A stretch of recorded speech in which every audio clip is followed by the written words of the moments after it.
Hello, everyone. How's everybody doing? I hope you're doing fine, just like I am. I'm recovering a little bit from a bout of coronavirus, which I had this week. Fortunately, it's on its way out. It's in remission. My niece today came over, and she's daughter of a Japanese, so she has slanted eyes. And so she says that here in Germany, people are swamping the supermarkets, trying to get their food before the government quarantines the city or something. So or a lot of people are in panic mode. And I told her she's got an advantage. They all go to these aisles at the supermarket. When she goes to the aisle, all she's got to do is start coughing and sneezing. I'm sure that'll clear the aisle for her. Anyways, we got if the coronavirus doesn't kill us, we got a conference going on in Lusaka, Zambia at the beginning of April, 4th of April. And so you better get your bags ready if you plan to go, okay? Make plans. You're going to meet some great people over there, okay? And want to make sure that people understand that we also uploaded a book, and you can download it. It's a free book. It gives you a good view of the rope hypothesis, how it explains specifically all Mother Nature's invisible stuff. It explains light, the mechanism of light, the mediator of light, um, gravity, magnetism, electricity, and the workings of the atom. Specifically, those five, which are the invisible stuff that Mother Nature does. And we invite anyone who wants to translate that book, to any other language that he might know, okay? And they need to contact us at tokakaka@hotmail.com, okay? So if you know another language, you want to translate the book into your language, we'd really appreciate it. I'm translating into Spanish. Been doing that for a little while now, on and off, whenever I get a chance, okay? Okay, today I was supposed to talk about Euclid and Aristotle and a couple of the Greeks and what is it, infinite planes. And for the third, fourth, or fifth time, I lost count. I got to postpone it one more time. We have something new come up, people who had questions, and I have to address those questions. I can't let them go by because a lot of people have doubts out there, and they say, well, what about this?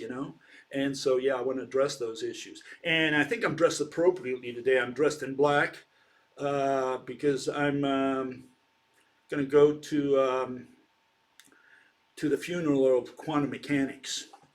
And that's why I thought it as a sign of respect, okay, that maybe I should dress appropriately for the occasion, okay? So yeah, we're going to celebrate, not celebrate, I mean, well, you can celebrate if you want, if that's what you want, but today is funeral day, death day for quantum mechanics, at least at this channel, okay? So I want to make sure we bury quantum mechanics, never resuscitate again. Anyone dealing with particles, or waves for that matter, which is the same thing, but anyone dealing with particles with one-way mechanisms, they die today, okay? Anyways, one of the issues that came up is this word object. And if I made a contribution to science was the definition of the word object. No one ever realized how important the word object is for the purposes of physics, that you do need to have an object to do physics, for otherwise you're introducing spirits. You're doing physics with black magic if you don't put mediators, okay? And people say, well, I can't see light, I can't see gravity, I can't see the mediator of magnetism. And yeah, you can't see it and you can't touch it because that's not the definition of the word object. And so first we need to justify that, yes, in physics, we absolutely need an object to do physics.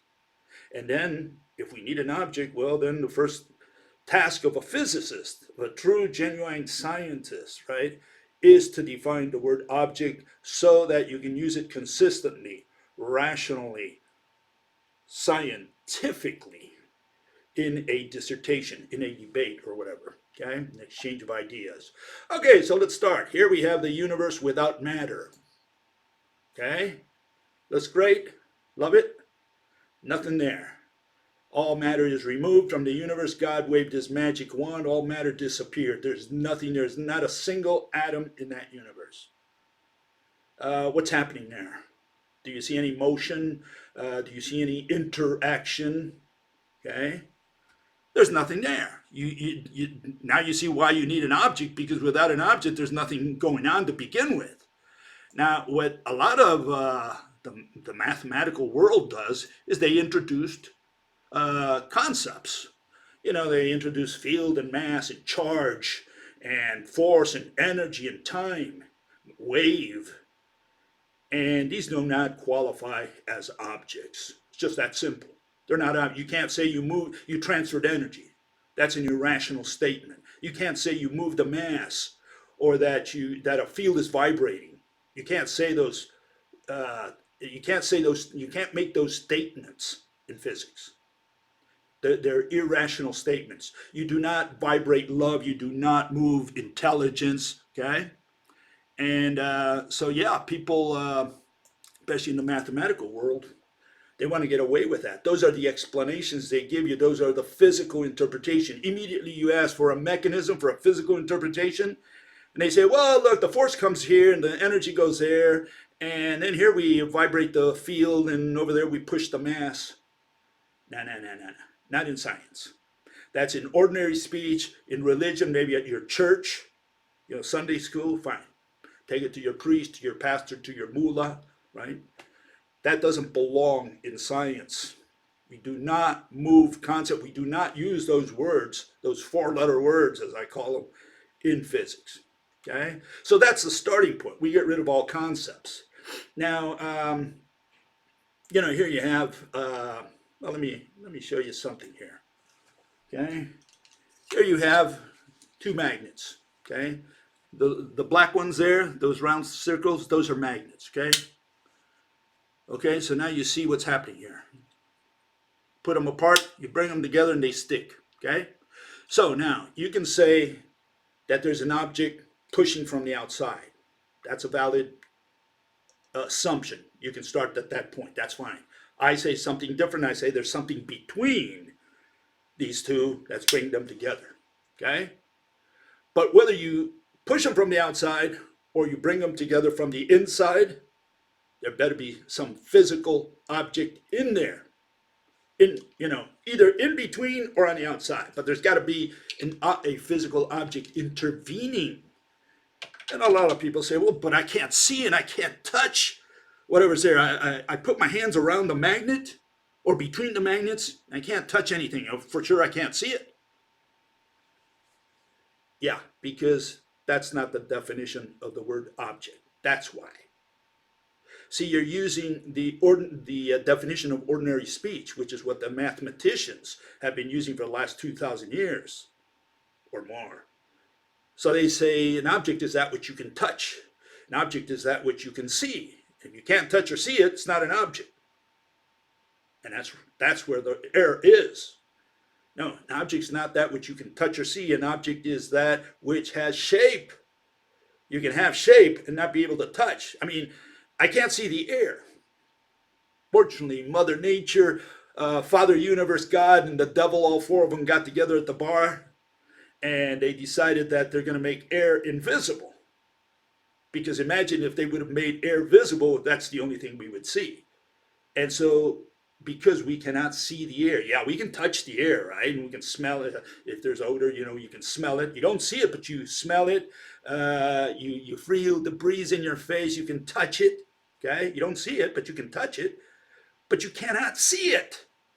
And if you cannot see it, does that mean it's not an object? It's not a thing? It's not a medium? Just because you cannot see it? And yeah, in the case of magnetism, in the case of gravity, you cannot see or touch it. And so people say, oh, there's nothing there. Well, no, that's not the definition of an object. You cannot use see, touch, and you're not going to determine the presence of whatever's there with an experiment. So experimentation has nothing to do with discovering Mother Nature's, Father Universe, God's, whatever you believe in. Doesn't You can't get to that through an experiment. You're not going to resolve with your senses. The only way you're going to resolve it is by pulling back and visualizing, imagining how Mother Nature is doing this magic trick. Okay. Now, is there something there? Yeah, of course. Here, between two magnets, here I've got a little. You can see this magnet is underwater, and it's drawing one iron filing at a time. Is that magic? Is that a spirit that's moving all that? Are we doing that with concepts? Are we using the word force? Are we using the word mass? Are we using the word energy to do this? Is that what's pushing it? A bunch of energy? No. There's a physical object that we can't see or touch, but the iron filing obviously can touch it. We can't, but the iron filing does somehow. So we gotta figure out how Mother Nature does this magic trick of pulling one iron filing at a time. Okay, so you cannot say there's nothing there. Magnetic field is not nothing. It's something. As Mr. Faraday and Jimmy Maxwell, they said, there's matter in motion, some kind of exotic matter, but there's something in there that I can't see or touch. But there's something there. And if you say there's nothing, then you're a spiritualist and you're in the wrong field. You're in the wrong discipline. You should go and do religion. You're doing it with spirits. You're doing it with black magic. That's why. That's where the problem is. You're in the wrong field. Okay? So no, there is something there. We just have to identify what that something is. And before we identify what that something is, we have to know what the word something means. What do we mean when we say something? What is something? What is an object? What is a thing? That's what we need to figure out. And no one's figured that out in 2,500 years since the Greeks. Okay? So we start with the golden principle here. Okay? The golden principle says, that's what I call it. So if you wonder what, golden principle of physics. Physics requires an object. You can't do physics without an object. Sorry. If you're going to do it without an object, you're going to say that nothing blew your house away. There was nothing there. You didn't see anything, but your house just vanished, just was wiped away. Well, then you've introduced spirits. You're introducing the god of the wind, Aeolus. You're saying the god did it. That's what you're saying. Now, hopefully some physical object that you can't see blew your house away. We usually call it air or wind or some tornado. So physics requires an object. What is an object? That which has shape. Is there any provision for experiments, for observation, for touching, for seeing in that definition? Hopefully not. No, shape is a static concept. That means if there's a single object, if God only made one object in the universe, a cube, okay, that's all he made. He didn't make anything else aside from him, but he vanished too. He just made the box and then just went, to Never Land. All you have is one object. And so you got to look at it from that point of view. You got to start at that point. What is that? Is that moving? Is that made of parts? Is that, does that weigh anything? Does it have color? No, all we have is one box. That's all we have in front of us. And there you have an object. And so now you have to make the definition with that stuff. That's all you got. Now you got to get a definition for that box. Well, how are you going to define an object under those circumstances? And yeah, I always say that scientific definition of the word object destroys all religion, primarily all of mathematical physics. Physics. Big word there, okay? Yeah, so you need to define the word object. And here's the universe, and we have a single box. Okay? Now you can see there's no motion. You say, well, it's got color. Well, that's only because color is you can say a wavelength. We call it a link length, but that's the same thing, no problem. It's sending color to you.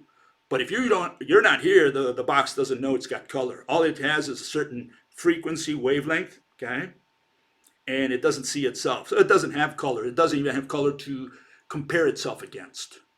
And the only reason you see colors there is a contrast with the black stuff, whatever that black stuff is around it. Okay, does that thing move? Well, we can set it in motion. Okay, here it is. So now it's moving. Okay, so now you can say, it's moving. But why is it moving? Because you're comparing the box against the frame, the black frame, or that within which it's moving, within your field of view. Otherwise, you would still see this. This is all you would see.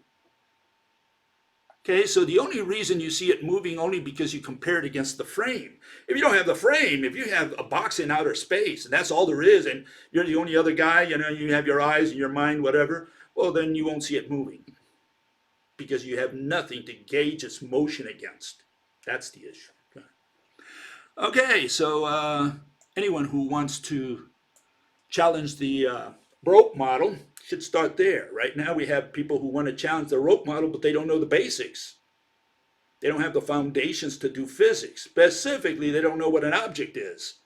And it takes 2 years for a mathematician to learn what an object is. It really does, believe me. I mean, I had discussions with people like a fellow named Dr. Dave for months. And he just couldn't come up to the definition because it destroyed his religion, obviously. And so he argued for a long time. Another guy from Portugal, a guy went by the moniker Fiesta. These guys, they argued for a long time, for many months. And they couldn't get around the word object. And that's where we parted company, because they weren't willing to accept the definition of shape. Why? Because it destroys their religion. That's why. The definition of the word object, the scientific definition of the word object, destroys your religion. You got to choose whether your God has shape or doesn't have shape. If God doesn't have shape, God's a concept, and that's what you're praying to, a concept. And if God has shape, well, that's not enough. For him to exist, he needs also location.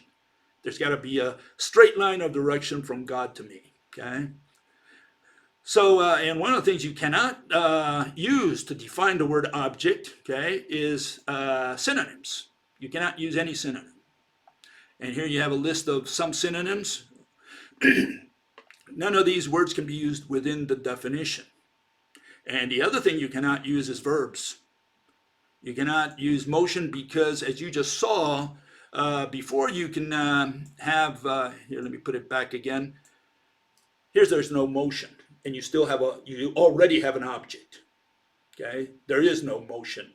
That means the object, the box in this case, precedes the definition of motion. You need nouns to do verbs. You cannot begin by defining verbs before you define nouns. It's the other way around. The first word a physicist must define is the word object. Then you can do whatever you want with it. But first you got to tell us what an object is.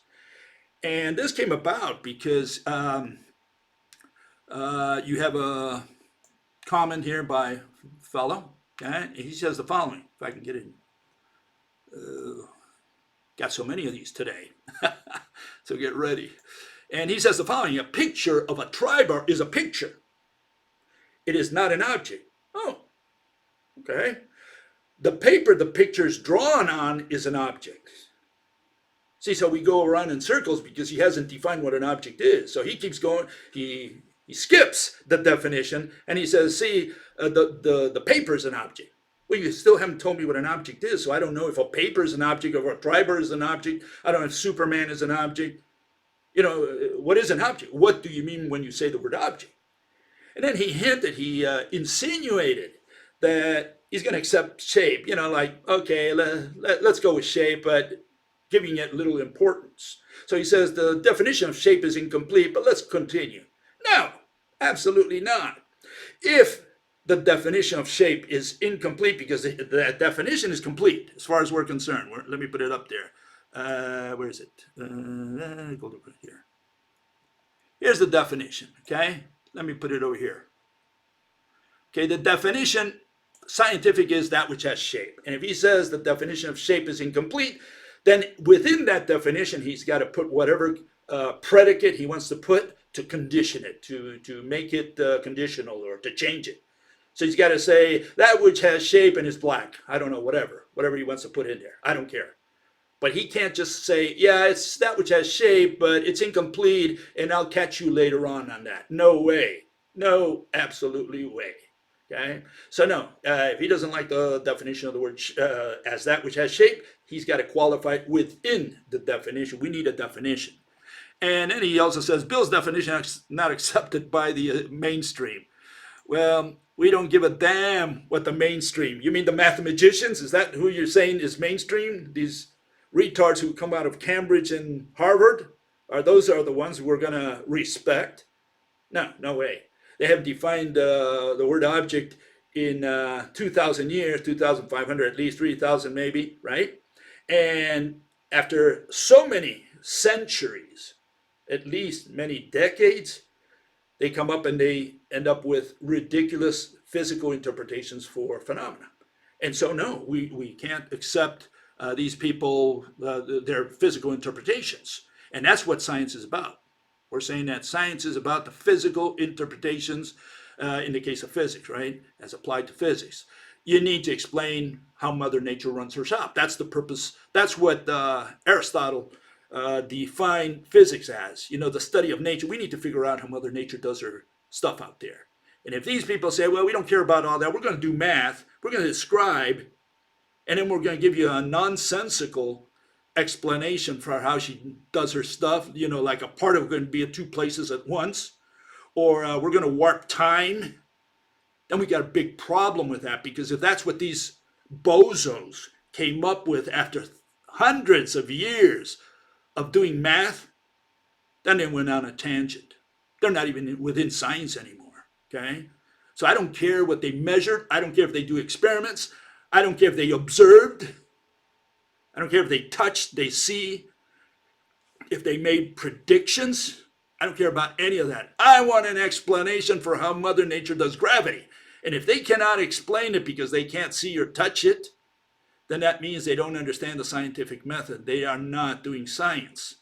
They can't tell me that the Earth doesn't fly from the solar system because time is warped.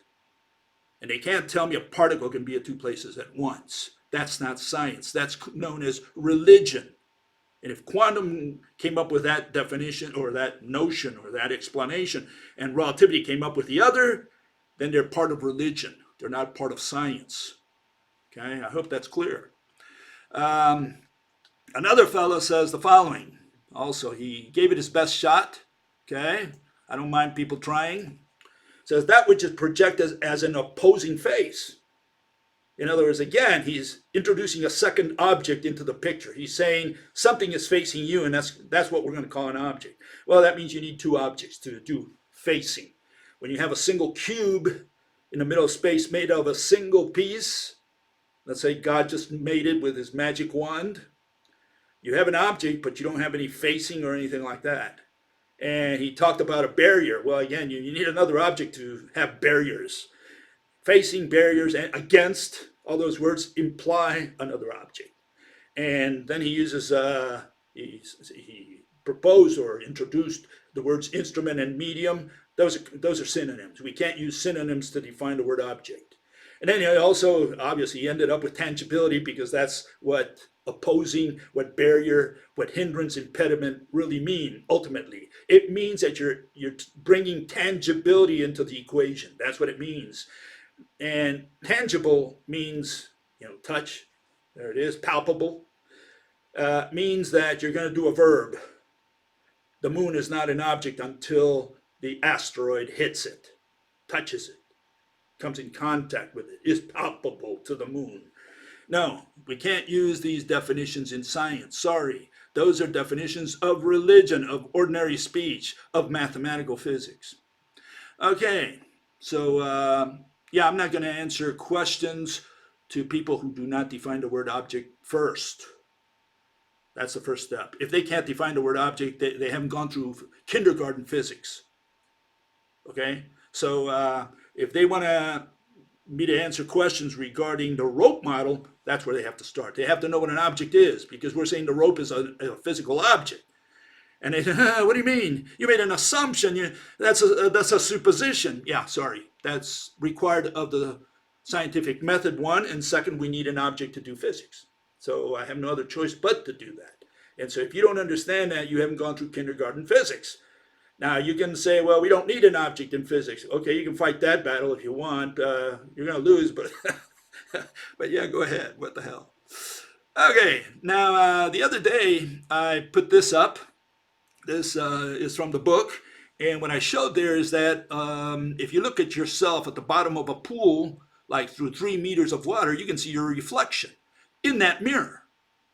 On the other hand, you can't see your face through a single sheet of paper. Okay? And so here, let me show you the piece of paper I used there. Okay? You can't see your face through this thin sheet of paper. Can you see me there? No, you can't. Light doesn't go through the piece of paper. Okay?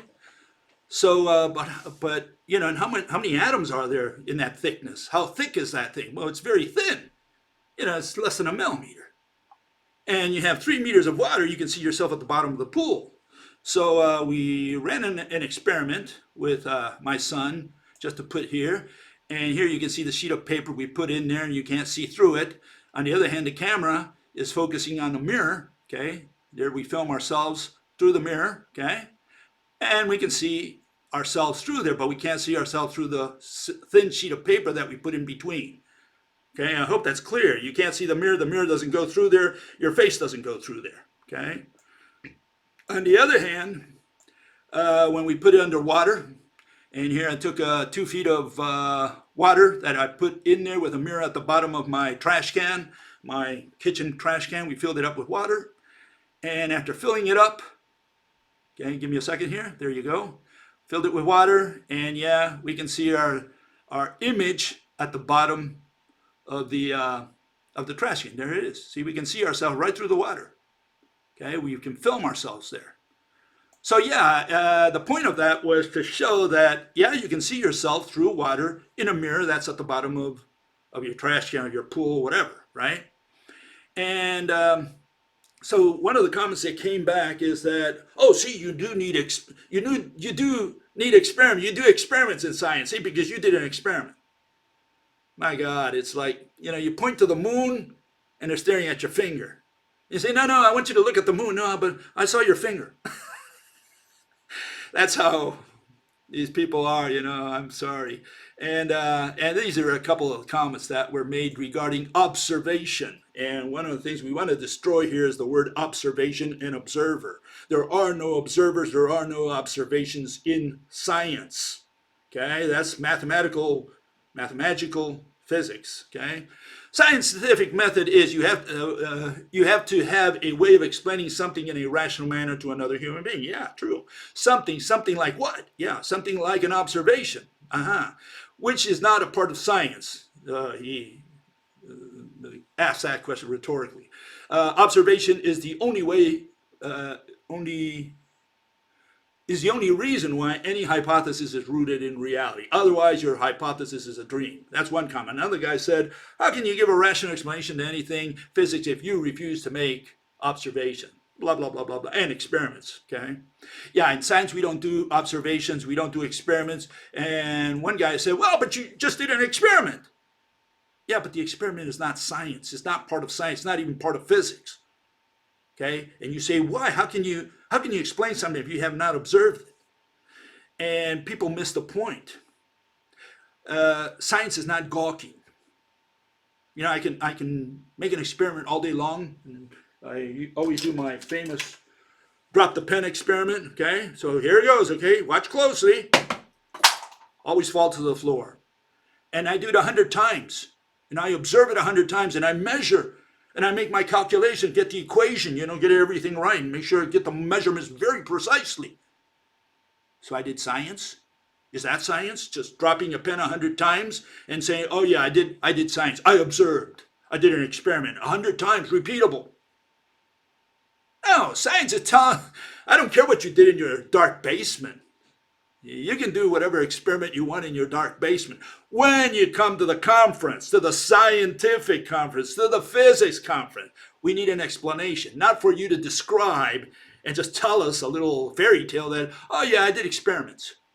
I observed. I measured, I calculated, I made a prediction that the pen would fall again. Who cares about all that stuff? I want to know how the magician did the trick. That's what science is. That's where you have to use your brain. Measuring, you don't have to use your brain. You just take the ruler, measure, make a predetermined standard and say, well, this is the meter. And how much did your table measure? Well, it measured 1 meter. And I measured it 100 times, plus or minus, error factor. That's not science. So observing, doing experiments, and calculating, those do not qualify as science. Science is explanation, not observation, not experimentation, not calculation, not prediction, none of those. Science is explanation because that's where you have to use your cocoa. That's why. Okay, and so the fact that I did an experiment, it's not because I was doing science. I was trying to make sure that people understood that when you look at the bottom of a pool, 10-meter pool, or 3 meter or whatever, 10 feet pool, depth, deep, you can see your face in the mirror down there. And I did a very quick back of the napkin type experiment, 2 feet of water. Yeah, you can see your reflection at the bottom of that, through the water. And so the question is, how light went round trip? Because otherwise people will say, oh, light came one way, came from the bottom of the pool to you. Like when you look at the drain in a pool, you can see it through the water, but people say, okay, the light came to me one way. No, this is a round trip. You put a mirror down there, you can see your face. That means light had to go through all that water, 3 feet or whatever of water, the 3 meters, and then come through the water and back to your eyes. Okay, so it's round trip. That's the point. Is that science? No, science is the, now you got to explain how that happened. How Mother Nature did that magic trick. That's where science comes in. But people say, oh, you got to observe. Well, did Stephen Hawking ever observe a black hole? Obviously, he did not. He doesn't even know what a black hole looked like ever in his life. Okay, so no, you don't have to observe. You have to explain. And he explained it with mass, black hole. That's a long story. Anyways, so one fellow came up there and he says, that I used the wrong, that I misrepresented quantum mechanics. That what I did, he says here, Bill's version of why light slows down is antiquated, a point I've made before. Here is a video because we avoid equations on this channel. Yeah, we avoid equations that have nothing to do with science. We need to have an explanation, not equations, okay? So don't take it bad. It's just a question of definitions. Otherwise, your job is to define.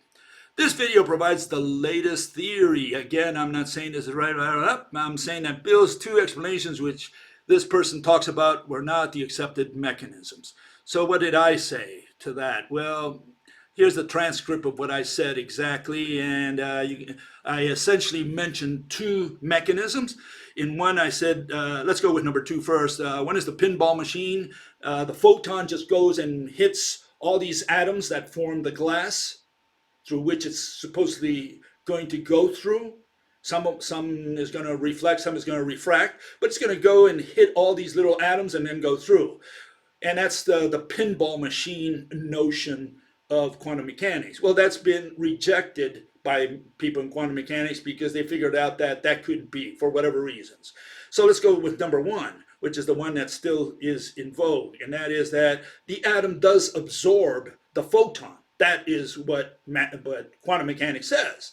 Now, what I did not clarify last week, because I didn't go into any detail in this, is that, yeah, even though the atom absorbs it, right? Let me get back in here. Give me a second. I got so many of these that, there we go.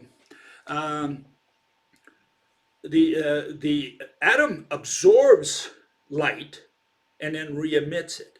But what happens? The way the mathematicians explain this is that when the photon comes in, it hits the atom. In other words, it hits the electron, essentially.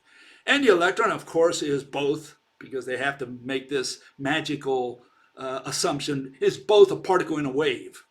They say it behaves, but it's the same thing to say behave and that it is. but they never understood that. So what happens is the photon excites the electron. The electron now waves. And now we have waves of electrons and waves of photons. We have waves of light and waves of the atoms or the electrons, the valence maybe, shell, that's not clear, but they wave. And so we have these two waves inside the glass, and that slows the wave of light down. Okay, that's their argument. Okay, and so I tried to illustrate that. And well, this is the what he pointed. This was the website he pointed to, and as you can see, the light is traveling into the glass, and then it changes abruptly. Why? Because he says that's where we have a combination of two fields or two waves or whatever. Okay, and that wave or that field or whatever magical substance they introduce in there, that slows light down because the two waves combine, and that slows the incoming light wave. Okay, that's their argument essentially. Okay, but it's the same because the point was that the atom absorbs a photon of light. That's part of quantum mechanics. You can't change that. But then what they had to do, they said, well, what it does is it excites the electron, and that creates waves, and those waves slow down the wave of light. That's their argument. Okay. Now, what is the problem with that? Well, the problem is that that contradicts the wave equation. Okay. That's the problem. The problem is you have the wave equation. And the wave equation is that the velocity of light, little c, is equal to lambda times frequency. In other words, lambda being the wavelength. So you have frequency times wavelength, and that gives you the velocity of light. What these people are saying is what I showed in the little picture that I had as an advertisement for this video, where the car crashes against a tree or whatever, and what continues is part of the wave and part of it stays behind. In other words, the wave flattens or shortens, right? Because it hit a brick wall. And so the wave becomes shorter. But the frequency remains the same. And so if you multiply frequency times wavelength, you get a velocity which is lower than light. Okay, so what they do is play around with the wavelength and leave frequency alone. Okay, I'll illustrate that in a second here. Okay, and here's the illustration that I put. Okay, got so many of these it's going to take a little time. And well, this is another one. Anyways, you can see the waves coming into glass. Okay, and they hit a brick wall, and within the glass they travel slower because why? What has shrunk is the wavelength. The frequency remains the same, but the wavelength has shortened. And you can see that the frequency remains the same because I put those little markers there, those lines, and you can see that every wave that passes through there is the same, whether it's in the air on the outside of the glass or within the glass. It doesn't matter. The number of waves that go through that point, which is the frequency, remains the same. The only thing that changes is the fact that the wave is flattened out. In other words, in the direction of motion. In other words, the wavelength has shrunk, is shorter. Okay? And so here was the picture that I had. You know, you hit a brick wall and the car stops, but the wave continues. And what's continuing? The frequency. That's what continues. But the car, which is in this case the wavelength, has now shrunk or stopped or become shorter or whatever. Okay, so this is what they're saying. They're saying the wave shrunk, okay, in the direction of motion because it hit a brick wall. But the frequency remains the same. And that's why the velocity of light is lower. In the case of glass, if we're going to use 1.5 as the refractive index, that means that if light travels at 300,000 kilometers per second through the vacuum, more or less through the air, when it hits glass, it's going to travel 200,000 kilometers per second. What does that mean? It means that frequency remains the same. That means C equals frequency, same frequency, whatever. You can use that as a constant. But what changes the wavelength? It's shortened now. It's smaller. It's shorter. And so you have a slower speed of light through glass. That's the notion that they have, okay? What is the problem with this? Well, let me show you a couple of, you probably heard of the Stack Exchange. It's run by a guy named John Rennie. He's a very important guy within the world of censorship. That's what they do. They censor anyone who doesn't believe like they do, and they control these magazines, these outlets where they feed the public whatever they want, but they won't allow you to feed the same thing through their sites. And the Stack Exchange, they had several people. Someone asked this question about light, and these are the answers he got. Okay, and that's where you're going to see that these guys have no clue whatsoever. Okay, these were the answers from official site here. Okay, that's what we're talking about. Okay, here's the first one. Okay, it says, what determines color, wavelength, or frequency? And one guy answered, wavelength, the length of a signal defined by the speed of light, 300,000 kilometers, you put per hour, per second, divided by frequency. For almost all detectors, it is actually the energy of the photon that is the attribute that is detected, and the energy is not changed by a refractive medium. So the color is unchanged by the medium. Color is defined by the eye, okay, and only indirectly from physical properties like wavelength and frequency. So this guy says it's what you see and not that something has changed the color has changed inside the medium, okay? What's another guy say? Okay, because we had all kinds of opinions here. I like it because, there's no unanimous idea on this. Here's another guy, and he says, refraction experiments show it is the frequency that determines color. Blah, blah, blah, blah, blah. He justifies that. Okay, what does another guy say? Well, another guy says, see if I can get him up here. Another guy says, frequency of light wave does not change from medium to medium while the speed of light, and thus wavelength, does. So again, he agrees with the previous guy, okay? And so he says the wavelength is what shrinks, but the frequency remains the same, okay? Essentially what these people are saying is that, let's see if I can get this thing up there. They're saying this. They're saying that here you have wave equation, okay? And that's C equals lambda times frequency, okay? And what they're trying to do is get rid of lambda, or they're trying to shrink it, or they're only going to play around with lambda. They're only going to play around with wavelength. They're not going to touch frequency. Why? Because if you look up frequency, it's equal to the Planck's constant times energy, okay? And if you replace that in the first equation, then you get little c equals lambda times energy over Planck's constant, okay? So what happens? Energy is equal to now velocity of light times Planck's constant over lambda. So no matter how you turn and twist it, you're not going to get rid of lambda, okay? And so you see in the Wikipedia, very interesting line there. It says, as h and c, Planck's constant and velocity of light, are both constants, photon energy, E, right, changes in inverse relation to what? To wavelength. Energy is wavelength dependent. That's what it's got to be, because you can't get rid of lambda. That's why. Lambda has to be in there. And so no matter how you turn the thing around, you can say lambda is equal to hc over E, frequency is equal to c over lambda, and eventually you come back to where you started. C equals frequency times lambda. And lambda is related to so-called energy mathematically.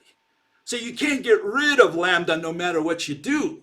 And what these people want to do is, they say the wave equation, essentially, that's been around at least since the 18th century, the Lambert and Euler, these guys came up with the wave equation, which was later modified over the years and applied to light after Maxwell did his magical math, okay? And yeah, today we have that equation. We know that little c, velocity of light in a vacuum, right, is equal to lambda wavelength times frequency. And what these people want to do is say, well, frequency is dependent on energy, or energy is dependent on frequency. But they want to give you the idea that energy is not dependent on lambda, on wavelength. And that's not true, because the equation says so. So you can't get rid of lambda and just play around with one part of the equation, which is what they're doing. And so because of that, you have a fight within the stack exchange. Here are the other opinions of the experts. Okay, here you have the other experts, and they say something different. Say, actually, there is something important all these answers are missing. Color is determined by the response of the human eye, not by energy or frequency. That's one guy, okay? And let me get to the next one. Another fellow says, where is it? There it is. They're just so far down to bring them up. Okay, what does one guy say? Well, several guys. These are 4 different guys. What determines color, wavelength, or frequency? I think it is wavelength. And the other guy said, in my opinion, both. And the other guy said, light, frequency, and wavelength are inversely proportional, which is correct. They're inversely proportional. You can't get rid of wavelength and just say, I'm just going to play with a wavelength, lower it and raise it, whatever. They want to get rid. They want to only play with a wavelength because they say energy is frequency dependent, but it turns out energy is also wavelength dependent. So we're going to say we haven't eliminated lambda from there. And then the other guy says, which is correct, since both C and N are constant, there is a fixed frequency for any given wavelength. That's a true statement. You cannot, from a mathematical point of view, at least get rid or just play around with wavelength. And this is what these people are saying.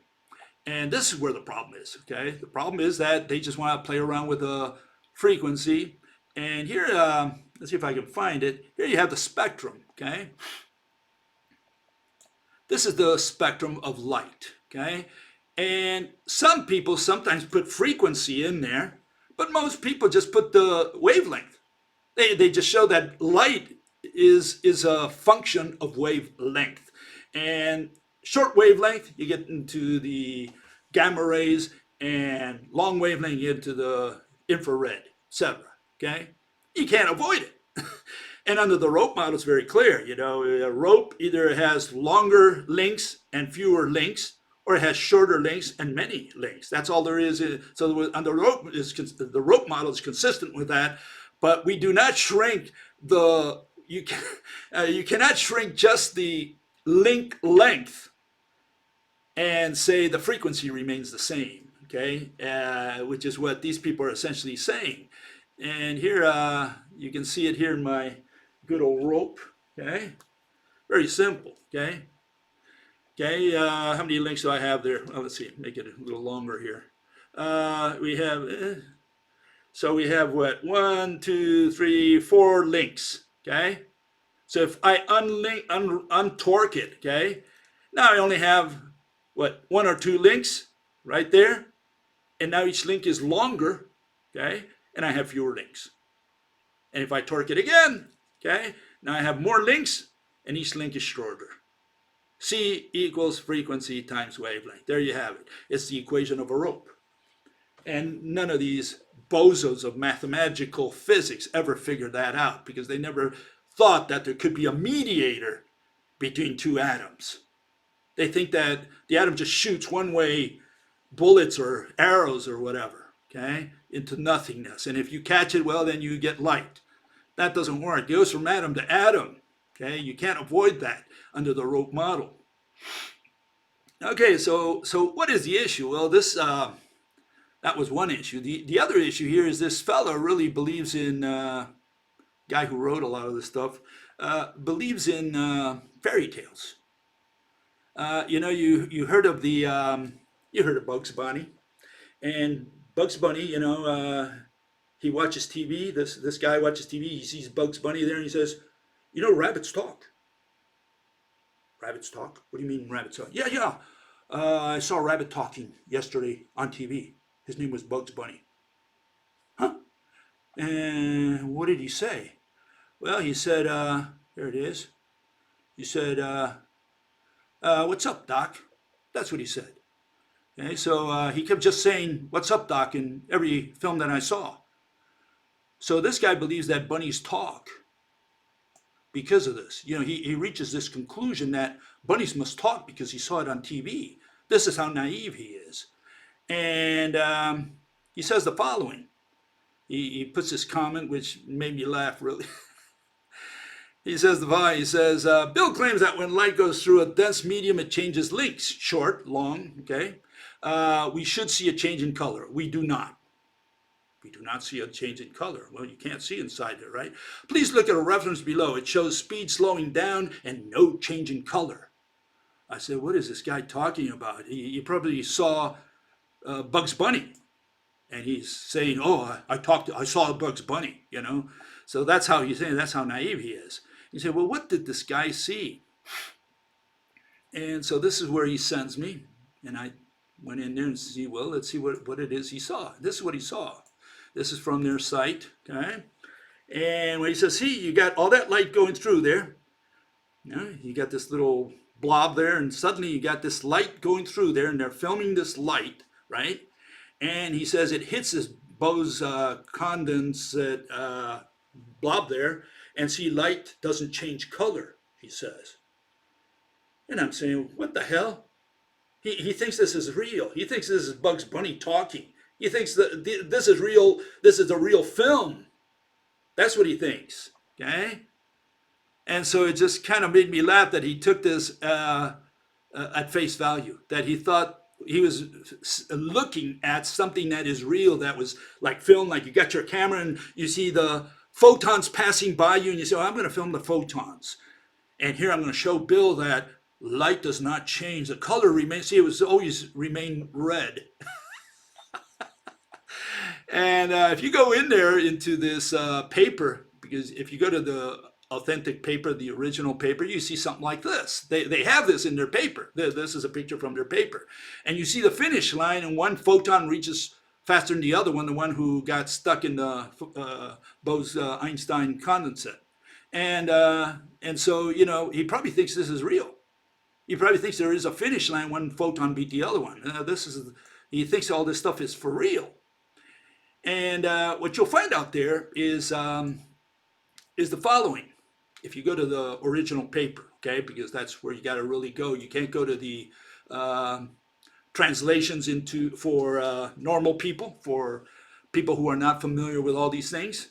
And it says the following. I just pulled one piece which essentially puts all of this into proper perspective. It says a schematic of the experimental setup. Light and electron pulses, okay, at a variable time delay are spatially overlapped on an isolated, silver nanowire suspended on TEM grid, blah, blah, blah, blah, blah. Probing electrons are detected using a CCD camera after passing through an electron imaging filter. What are these four-letter words? What are they talking about? What is a CCD camera? And what are they talking about imaging here? So we got to look that up, because that's where the key is. You know, that's where the mystery is going to be. And so you look up the word CCD camera, and this is what you find, okay? Says a charge coupled device. CCD is a device for the movement of electrical charge. This is from the Wikipedia. Charge, oh, we got a problem there already. Charge is a concept, so you can't have movement of concepts. But let's continue. Usually from within the device to an area where the charge can be manipulated, such as conversion into a digital value.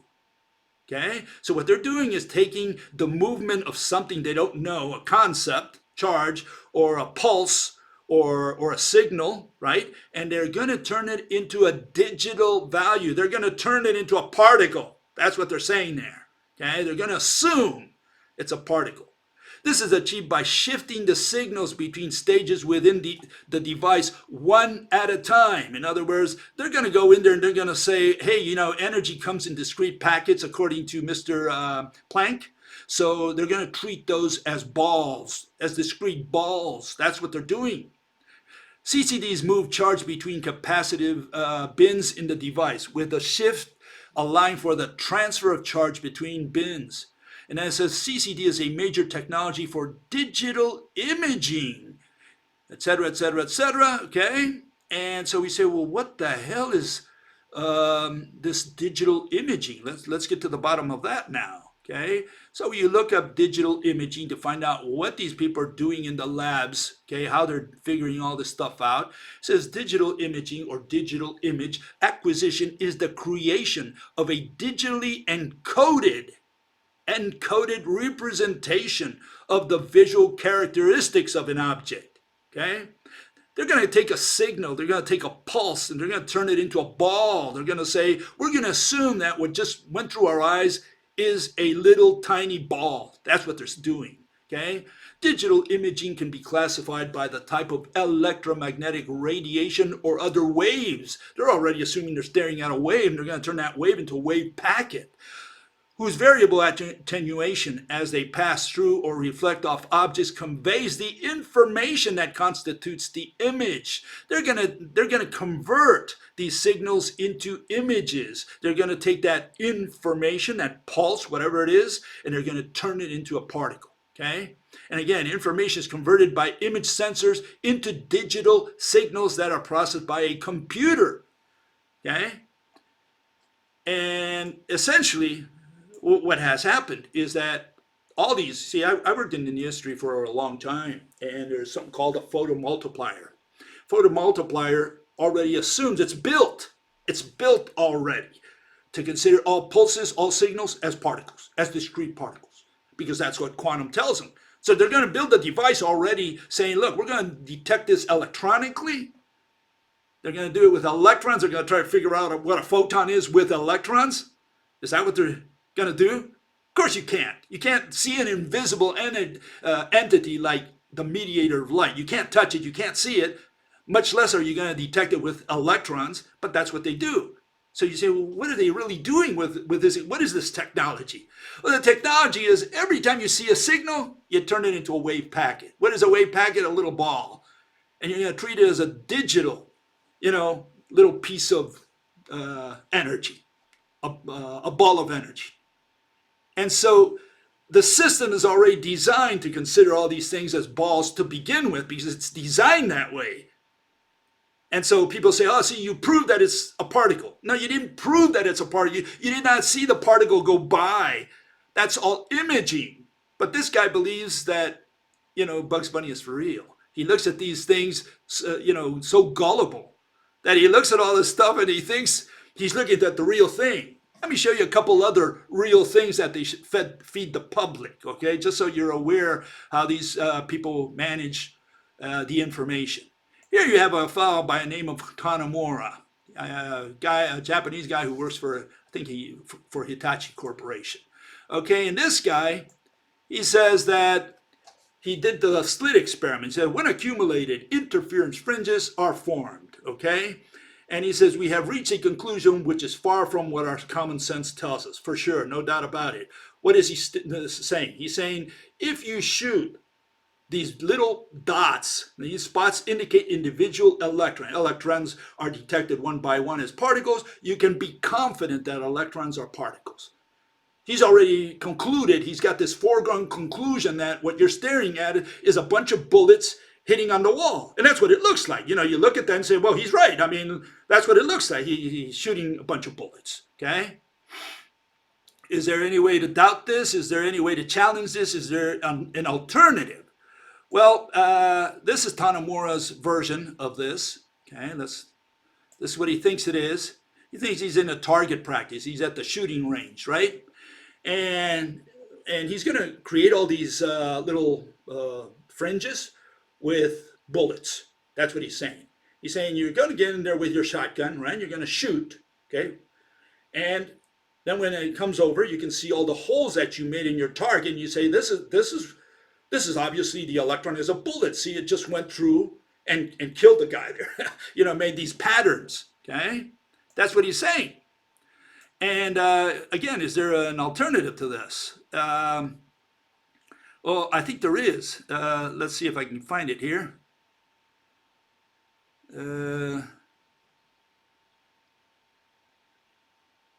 I lost it here.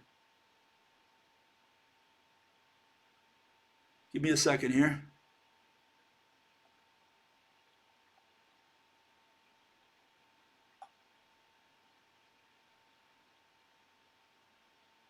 Still not fine. Well, I'm gonna have to go with the next one until I figure it out. I wanted to show you that. Maybe I'll figure it out still. Anyways, here's another fable that these people tell you. Okay, and this is the one that won the Carl Anderson the Nobel Prize. He says, what I found is a positron trace, a little particle that went in there and made that groove on a wafer, on a piece of metal. Okay, and why is this nonsense? Well, first of all, it's a suppositron, not a positron. He supposed that it was a little particle that made that little scratch. Okay, and why is that not possible? Well, because these things travel at the speed of light. This guy's saying that it made that curve in such a short time, in such a short distance. Okay, and the question is whether that's realistic. Let me give you some more. And again, these are assumptions. He's assuming that the positron is a little ball. And so he's saying, it made that curve, made that groove, like it plowed through the field. Well, did the positron go up and down and make one little hole at a time? Is that how he built that? Or was it, did it plow across the field? These are important physical questions. They're not important for him because he's a mathematician, but for a physicist, these are the questions he would ask. Let me give you another example here. Again, of how these people make claims that people take at face value. They're looking at Bugs Bunny and they think Bugs Bunny is for real. And this is one of the famous one that came lately, I think 2013, 2014. This is a Swedish group that said they filmed an electron. And you see the electron there. You say, oh, that's what an electron looks like? Okay, now we've got it all settled.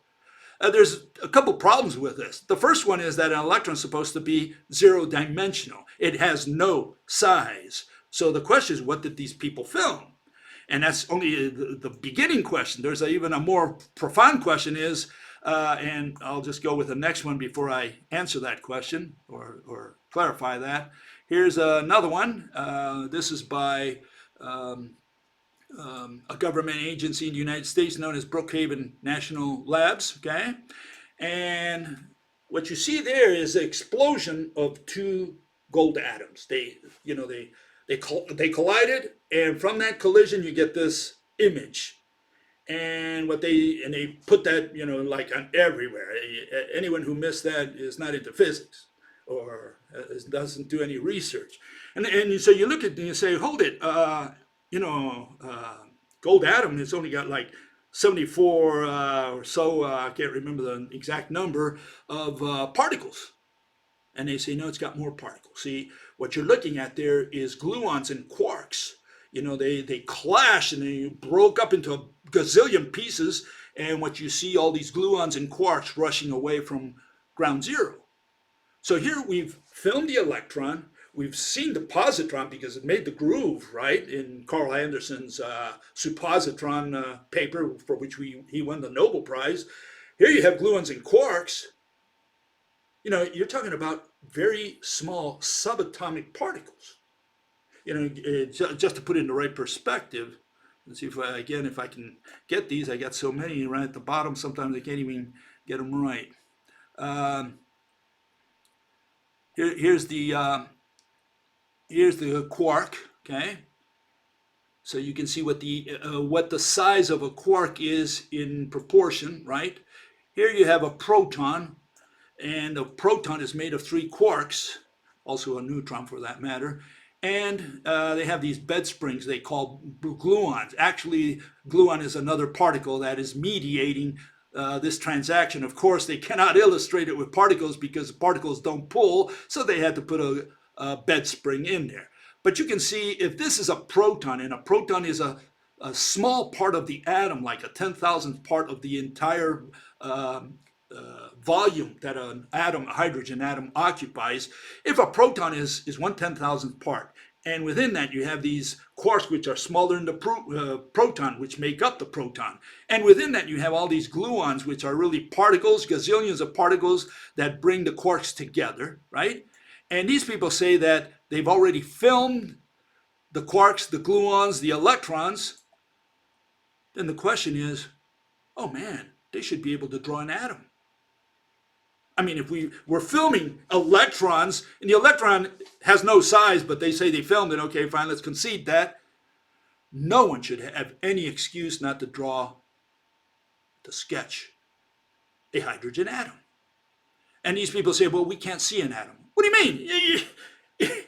You've got all these electrons and gluons and quarks, which is a tiny, small, vanishingly small part of an atom. You've imaged them somehow. You claim that that's truth, but you can't tell me what an atom looks like, which is billions of times bigger than these guys. We got a problem because something is wrong. Something is wrong somewhere. You can't say it's. I give the example of the architect that comes to your house, or the builder, and you say, what does my house look like? He says, oh, I can't tell you. I work with nails, and I use the nails to put the boards that make the wall, but I don't know what your house looks like. I mean, if you're working at the nail level, you had better know what the house looks like. And that's the case here. Here, these people are saying, we know what an electron looks like, we know what a gluon looks like, we know what a quark looks like, but we don't know what an atom looks like. They can't draw an atom. And you say, why can't you draw an atom? I mean, you're working at the quark level, at the gluon level, at the electron level. We've never seen one. We don't have enough equipment, the atomic force microscope or the scanning electron microscope, to be able to see a hydrogen atom. We got a problem because these guys already are working at subatomic particles. So no, we got a problem. We got a serious problem because these people are making claims based on the particle hypothesis, which is already a foregone conclusion, and that's what they build into these devices like photomultipliers and these CCDs. What they do is they already built in the particle notion, and they treat everything as particle. Any blip, any pulse, any signal is treated as a particle. And so people say, oh, look, they've proven that the world is made of particles. No, it's the other way around. The devices are built based on quantum. That's how it works. And so everything will be confirmed from now on because all the devices are made to detect everything as particles. They turn everything into digital pulses.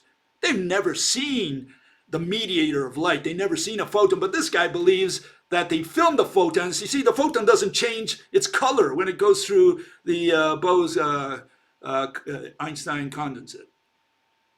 He really believes he's looking at Mickey Mouse and Bugs Bunny and who knows what, and he thinks it's really Mickey Mouse there.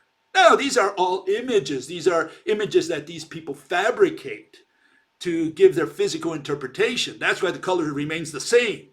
That's the only reason, okay? Okay, moving on here. Let's see if we can do a little closer. Today I'm going to go a little over time, I guess, because I need to cover a couple subjects here. Maybe I'll keep them for next time. Who knows? This guy says, issue with light underwater. Bill says that when light goes through water, then the electromagnetic rope change wavelength and frequency. Yeah. He explains this by saying the links get longer. Not shorter. They get longer. That's why, and again, here you have it. Frequency times wavelength. Okay, so when it goes through a denser medium, what happens is the rope in other words, the links become longer, and and frequency changes in inverse proportion. That's what it is. That's what C equals frequency times wavelength means. That's the equation of a rope. And as you can see, they try to hold frequency constant, but wavelength they shorten, and they play around with a wavelength. And this guy doesn't understand that. He thinks that there's no change in color inside there. But he says this means that the color that we should see will change from white, average of all colors, above the water, to red or any other color with a longer wavelength. I don't know where he got that at all. He's putting words in my mouth. His interpretation is his own. I don't know where he got that. When you go to see the paper that he references, okay, see if I can find it here. I need a secretary. That's what I need. Okay. Okay. Well, he just insisted on that. He's saying he comes up with notion. He said, but we know that colored light has different penetration rates through water. This shows red penetrates only a few meters versus blue, which penetrates hundreds of meters, seen many times by underwater cameraman and scuba divers. And he references an article, which again I pulled up. If Bill is correct and the electromagnetic links get larger, then we should have a red ocean. I don't know where he got that. That's his interpretation, okay? And anyways, I went to see the article, see what he's talking about, and the article says exactly what I thought it would, no difference from what the paper said and what the rope model proposes. There's no contradiction. And here's the paper, okay? This is the picture. You can see what he's talking about. He's saying when light, like from the sun, hits an ocean, well, the high frequency rays, like blue in this case, go deeper, and the red ones, the lower frequency, the longer wavelength, don't go as deep. And that's got to do with, again, with the so-called energy content, okay? No problem with the rope model.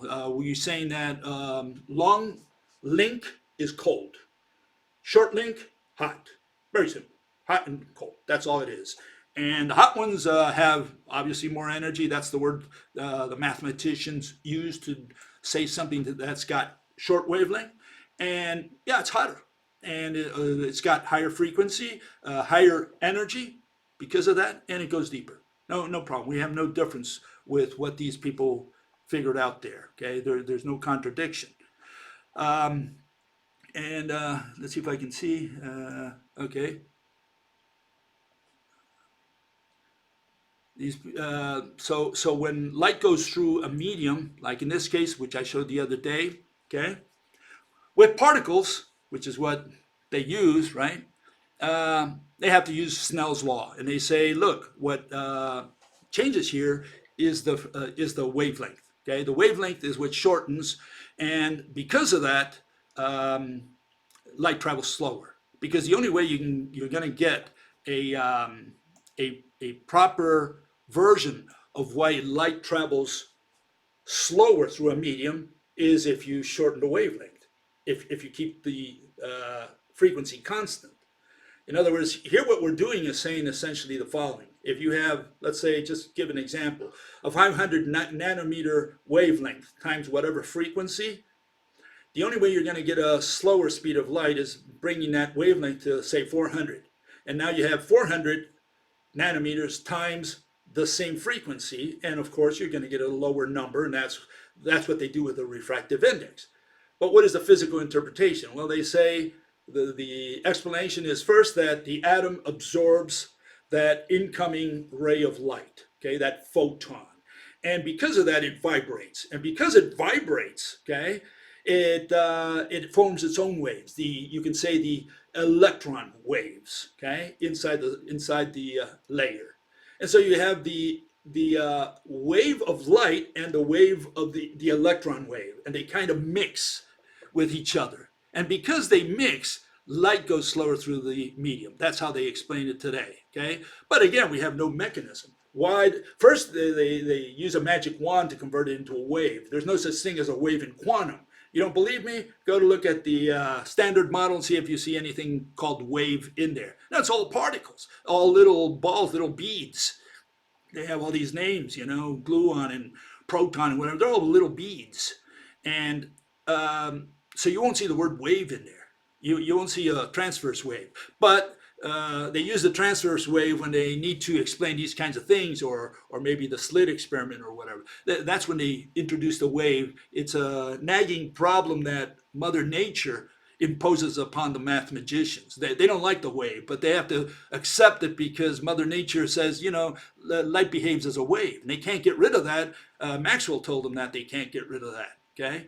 So they use the wave. And so that's the first problem. They use a wave, and there's no such thing as a wave. Because when you say, well, what's a wave? Well, it's all these particles that are waving. So we're back to the particle. And so whenever they talk about wave, they're talking about particles. But they're saying the particles called photons and the particles called electrons, they move together.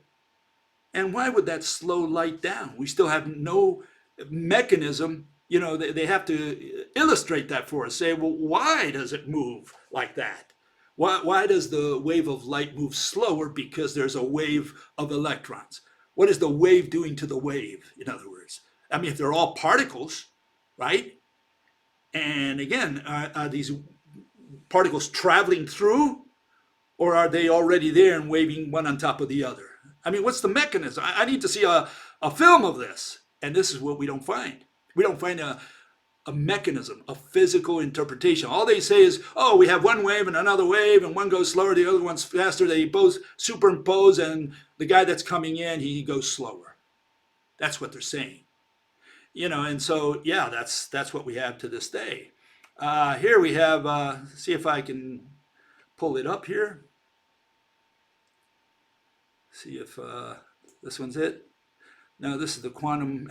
See, because it all comes down to the atom. Unless they can draw an atom, we cannot begin to talk about the wave. We cannot begin to talk about light or anything else. We need to know what an atom looks like. And specifically, we need to know what's between an electron and the proton. We need to know what's in that region in a hydrogen atom. This is what they need to identify. If they can't identify that region there, they cannot draw their atom, because their atom is just one ball, the proton, which is made of those quarks and the gluons, and you have the electron on the outside. So what keeps the electron faithful to that nucleus, to that proton? I need to identify that region between the electron and the proton. And unless we get that, we cannot even talk about waves. We cannot talk about electrons flowing as little beads, because we still don't have an atom. How do you know the electron is a little ball, a little bead, when the electron has no size, according to them? The photon has no size. We're talking about sizeless things. And what is a thing? It's that which has shape. These people say these things don't have shape. So what are we talking about? What are we moving here? Concepts? How can you talk about the flow of electrons making up electricity, for example? Or how can you talk about the electron being, or the atom being ionized when you remove an electron? What keeps it there to begin with? Please draw your atom. And I don't care if Mother Nature's real atom. I want your atom. I want you to draw your atom. What are you visualizing when you say that electricity is the flow of electrons? Or that when there's a quantum jump, when the little bead goes back and forth between energy levels, it emits and absorbs photons. What do you mean by that? I mean, what do you mean? This little ball jumps back and forth and somehow it emits, creates photons and absorbs photons, little balls? So you have a little ball that's going back and forth, a sizeless ball, right? And it's absorbing and emitting another sizeless ball called a photon. So far, we have nothing in front of us. That's what we have from physics point of view. And unless they clarify that, unless you can give me a model of your atom, and again, I don't care about Mother Nature's atom, the real atom. I want your atom. I want you to explain in your own terms what your atom looks like. Just draw it. Very simple. I mean, if we're talking about two particles, how difficult can it be? You got a ball, proton, and you got a little ball, an electron. Fine. What keeps the electron bound to the proton? And if you cannot justify that, you got a nonsense atom. And of course, you're not going to understand anything, and you should not be able to explain light or any of these other features of quantum mechanics, of what quantum mechanics alleges. And that's where quantum mechanics fails. It fails because it has not determined what light is, because it has not determined what an electron is, because it has not determined what an atom looks like.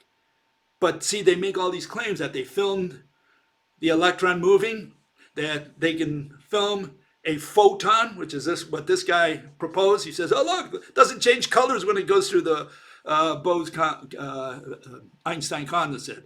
They have already filmed and talked to and interviewed the quarks and the gluons, which are inside the nucleus, which is the 10,000th part of an atom.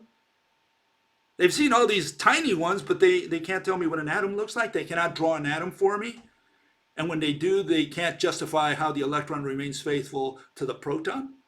So yeah, that's where they should start. And so, what I'm going to do anyone who wants to criticize the rope model has to start by defining what an object is, and then it'd be nice if they draw first their atom. I want an atom. I want a picture of their atom. They can point to it anywhere on the internet and say, look, here it is. Here's my atom. And I don't care about Mother Nature's atom. I want their atom. It's just you and me, bud, on this island. There's no one behind you, so don't look behind and say, oh, all these guys stand behind you. They all approved of my atom. No, no. It's just you and me. We're just alone on the island. So all you got to do is draw your atom and justify it. You got to say, look, this is how the electron remains faithful to the proton. If you can do that, hey, I'll eat my words. Anyways, I'm going to continue a little bit along these lines on Wednesday, because I haven't finished here completely, and I want to cover a couple more points, just too lengthy to cover all these little details. But the bottom line is, I need an object and I need the atom. So anyone who wants to challenge any part of the rope model has to produce those two. And by the way, if you want like extra credit, tell me how two particles can be at the same place at the same time. Because people say, oh, but your ropes go through each other. Everybody asks that question, but nobody asks, well, how can two particles go through each other? How can two particles be at the same place at the same time? How can one particle be at two places at the same time? Nobody asks. Everybody takes that as a given because it comes from the scientists, mathematicians. So that's okay. You know, you don't question that. But the first thing people question about the rope model is touching, seeing. And we say that, you know, you can't see or touch the mediator of light. So yeah, that's extra credit for anyone who wants it. But first, object definition. How do you define a word? You put the word object, colon, and some words after that. That's the only way that's going to be accepted. You can't say, well, let me explain it. No. We need a definition.